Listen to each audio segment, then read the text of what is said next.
ആകാശവാണി. നമസ്കാരം. വാർത്തകൾ വായിക്കുന്നത് അരവിന്ദ്.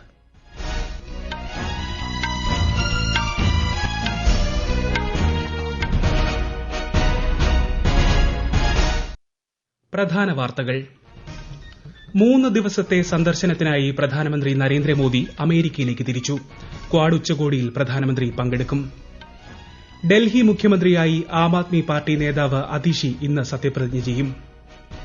ജമ്മു കശ്മീർ ഹരിയാന നിയമസഭാ തെരഞ്ഞെടുപ്പിലേക്കുള്ള പ്രചാരണം ഊർജിതം.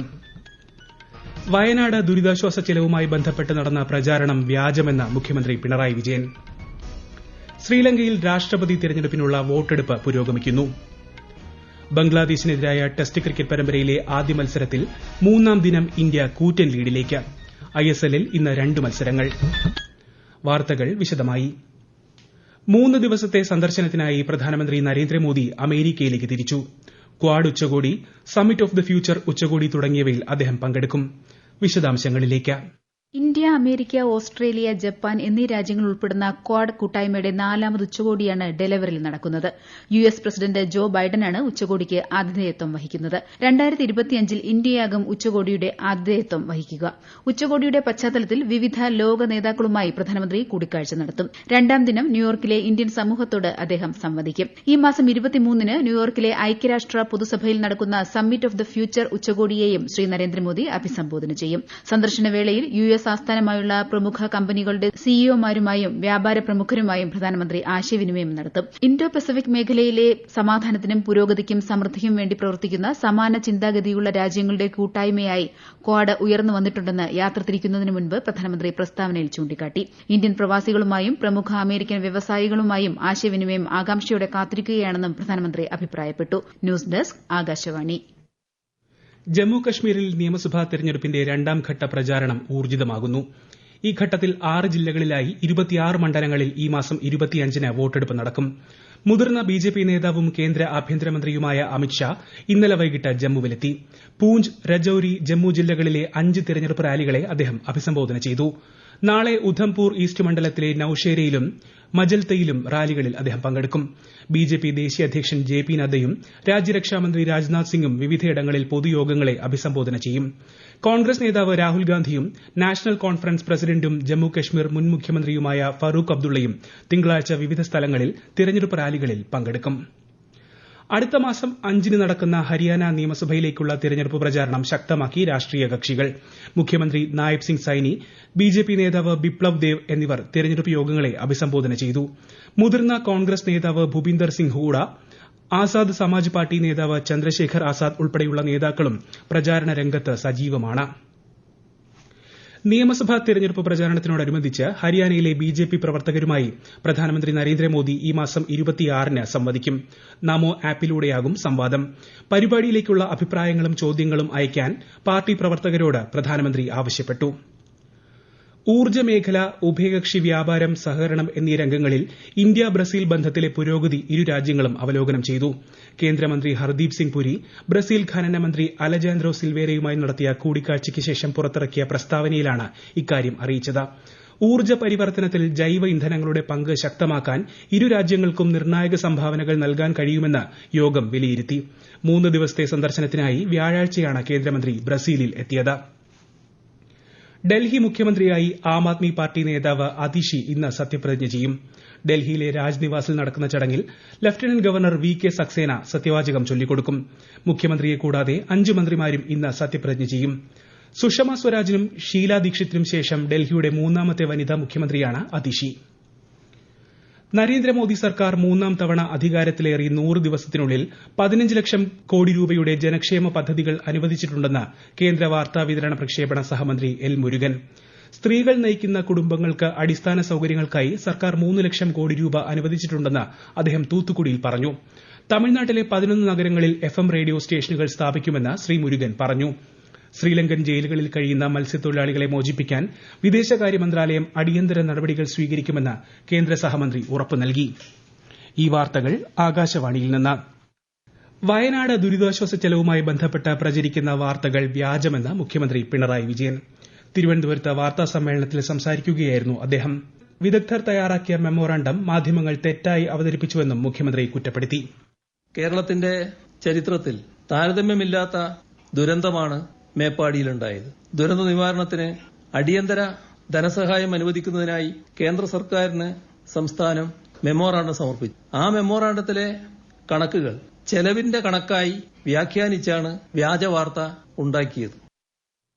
മെമ്മോറാണ്ടത്തിലുള്ളത് മാനദണ്ഡങ്ങൾ അനുസരിച്ചുള്ള പ്രതീക്ഷിത ചെലവാണെന്നും വ്യാജ പ്രചാരണത്തിനെതിരെ നിയമ നടപടി സ്വീകരിക്കുന്ന സാഹചര്യമാണുള്ളതെന്നും ശ്രീ പിണറായി വിജയൻ വ്യക്തമാക്കി. ശ്രീനാരായണ ഗുരുദേവന്റെ 97ാമത് മഹാസമാധി ദിനം ഇന്ന്. വർക്കല ശിവഗിരി, ശ്രീനാരായണ ഗുരുവിന്റെ ജന്മസ്ഥലമായ ചെമ്പഴന്തി ഗുരുകുലം, അരുവിപ്പുറം മഠം, കോട്ടയം കുറിച്ചി അദ്വൈതാശ്രമം, കുന്നുംപാറ ക്ഷേത്രം, ശിവഗിരി മഠത്തിന്റെ മറ്റ് ഘടകങ്ങൾ എന്നിവിടങ്ങളിൽ വിപുലമായ പരിപാടികളാണ് സംഘടിപ്പിച്ചിരിക്കുന്നത്. ശിവഗിരി മഠത്തിൽ രാവിലെ നടന്ന മഹാസമാധി സമ്മേളനം മന്ത്രി കെ രാജൻ ഉദ്ഘാടനം ചെയ്തു. കേന്ദ്ര ആഭ്യന്തര സഹമന്ത്രി ബണ്ടി സഞ്ജയ് കുമാർ കൊല്ലത്ത് വിവിധ പരിപാടികളിൽ പങ്കെടുത്തു. ബിജെപി ജില്ലാ നേതൃയോഗവും മെമ്പർഷിപ്പ് ക്യാമ്പയിനും അദ്ദേഹം ഉദ്ഘാടനം ചെയ്തു. രാവിലെ കൊല്ലം ശാരദാ മഠത്തിൽ സംഘടിപ്പിച്ച ശ്രീനാരായണ ഗുരു സമാധി ദിനാചരണ ചടങ്ങിലും കേന്ദ്ര സഹമന്ത്രി പങ്കെടുത്തു. അന്താരാഷ്ട്ര തീരദേശ ശുചീകരണ ദിനത്തിന്റെ ഭാഗമായി തീരസംരക്ഷണ സേന ഫോർട്ട് കൊച്ചി, കുഴിപ്പള്ളി ബീച്ചുകളിൽ സംഘടിപ്പിച്ച ശുചീകരണ പ്രവർത്തനങ്ങളിൽ കേന്ദ്ര സഹമന്ത്രി സുരേഷ് ഗോപി പങ്കെടുത്തു. വിഴിഞ്ഞം തീരസംരക്ഷണ സേനയുടെ ആഭിമുഖ്യത്തിൽ കോവളത്തെ ഹവ്വ ബീച്ചിലും ശുചീകരണ യജ്ഞം സംഘടിപ്പിച്ചു. എല്ലാ വർഷവും സെപ്റ്റംബർ മാസത്തിലെ 3ാമത്തെ ശനിയാഴ്ച ആഗോളതലത്തിൽ തീരദേശ ശുചീകരണ യജ്ഞം ആചരിക്കുന്നു. ബംഗ്ലാദേശിനെതിരായ ടെസ്റ്റ് ക്രിക്കറ്റ് പരമ്പരയിലെ ആദ്യ മത്സരത്തിൽ 3ാം ദിനം ഇന്ത്യയുടെ ലീഡ് 500 റൺസ് കടന്നു. ഒന്നാം ഇന്നിംഗ്സിൽ ഇന്ത്യ ഉയർത്തിയ 376 റൺ പിന്തുടർന്നിറങ്ങിയ ബംഗ്ലാദേശ് 149 റൺസിന് പുറത്തായി. ഒടുവിൽ റിപ്പോർട്ട് കിട്ടുമ്പോൾ 4 വിക്കറ്റ് നഷ്ടത്തിൽ 275 റൺസ് എന്ന നിലയിലാണ് ഇന്ത്യയുടെ രണ്ടാം ഇന്നിംഗ്സ് സ്കോർ. ISL ഫുട്ബോളിൽ ഇന്ന് 2 മത്സരങ്ങൾ. വൈകിട്ട് 5-ന് നടക്കുന്ന ആദ്യ മത്സരത്തിൽ ജംഷഡ്പൂർ FC മുംബൈ സിറ്റിയെ നേരിടും.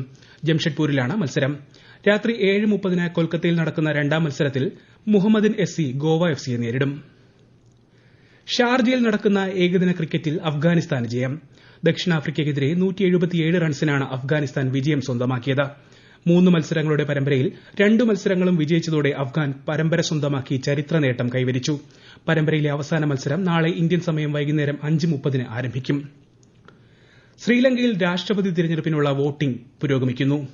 13,400 കേന്ദ്രങ്ങളിലായി നടക്കുന്ന വോട്ടെടുപ്പ് രാവിലെ 7 മണിക്ക് ആരംഭിച്ചു. 17 ദശലക്ഷത്തോളം വോട്ടർമാരാണ് സമ്മതിദാനാവകാശം വിനിയോഗിക്കുന്നത്. വൈകിട്ട് 4:30-ന് പോളിംഗ് സമാപിക്കും. ഇതിനുശേഷം വോട്ടെണ്ണൽ ആരംഭിക്കും. നിലവിലെ പ്രസിഡന്റ് റെനിൽ വിക്രമസിംഗെ, പ്രതിപക്ഷ നേതാവും SJB സ്ഥാനാർത്ഥിയുമായ സജിത് പ്രേമദാസ, NPP നേതാവ് അനുര കുമാര ഡിസനായകെ എന്നിവർ തമ്മിലാണ് പ്രധാന മത്സരം. ലക്ഷദ്വീപിൽ പുരോഗമിക്കുന്ന പോഷൺ മാഹ് പരിപാടികളുടെ ഭാഗമായി കവരത്തി ദ്വീപിലെ അംഗൻവാടി കേന്ദ്രങ്ങളിൽ അമ്മമാരുടെയും കുട്ടികളുടെയും കൂട്ടായ്മയിൽ വൃക്ഷത്തൈകൾ നട്ടു.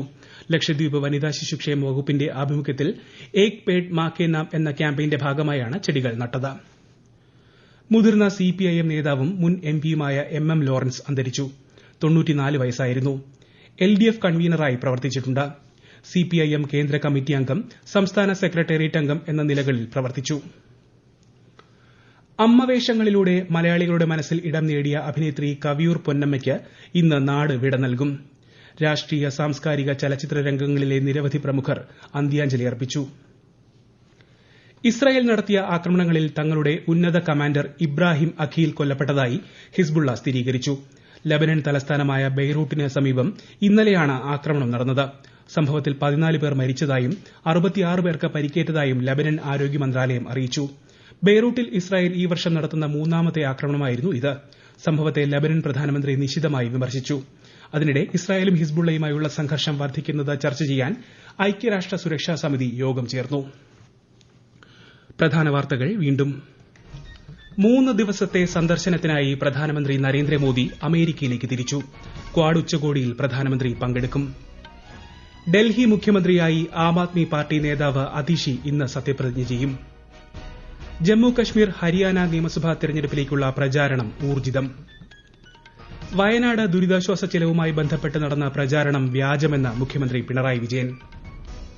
ശ്രീലങ്കയിൽ രാഷ്ട്രപതി തെരഞ്ഞെടുപ്പിനുള്ള വോട്ടെടുപ്പ് പുരോഗമിക്കുന്നു. ബംഗ്ലാദേശിനെതിരായ ടെസ്റ്റ് ക്രിക്കറ്റ് പരമ്പരയിലെ ആദ്യ മത്സരത്തിൽ 3ാം ദിനം ഇന്ത്യ കൂറ്റൻ ലീഡിലേക്ക്. ISLൽ ഇന്ന് 2 മത്സരങ്ങൾ. വാർത്തകൾ കഴിഞ്ഞു. അടുത്ത വാർത്താ പ്രക്ഷേപണം വൈകുന്നേരം 6:30-ന്.